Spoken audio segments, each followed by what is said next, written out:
An incredible discovery has been made in connection with the murder of Emmett Till. An arrest warrant, as we said, of Carolyn Bryant Dunham has been discovered in the basement of that Lafleur County courthouse, and the family of Emmett Till is now calling for her arrest. 12 News' Richard Lake has more on the shocking discovery. Well, that's right, Mel. And the discovery of this arrest warrant has completely reignited the 1955 murder case that sparked the civil rights movement. Carolyn Bryant Dunham is the woman who alleged that Emmett Till whistled at her in a grocery store, and it is also widely believed that Dunham is the woman who identified the 14-year-old to his murderers.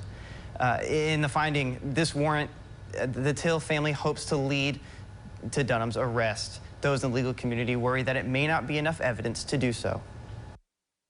There's nothing about an old arrest warrant that changes that, except it confirms that if this were 1955 and not 2022, that maybe the evidence would be there.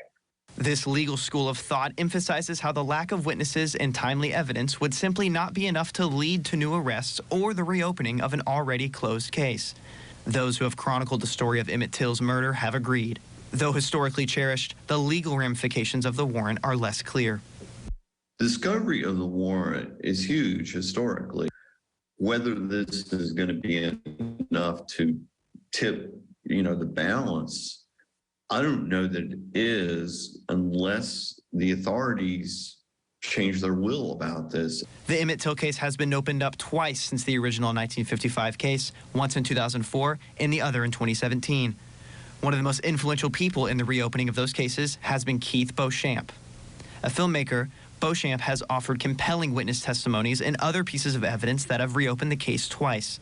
Beauchamp was a part of the group that found the warrant, and they believe this discovery is just the start of bringing justice to Emmett Till. It just proves our theory that Carolyn Bryant Dunham was at the house that night when Emmett Till was abducted. In layman terms, she understood the danger Emmett Till would be in and did nothing to stop it. And according to the Emmett Till family, there are mountains of evidence they are sitting on that further prove Dunham's culpability in the case. They are hoping the DOJ and the Mississippi District Attorney reopens the case and that justice is soon served. Mel, Byron.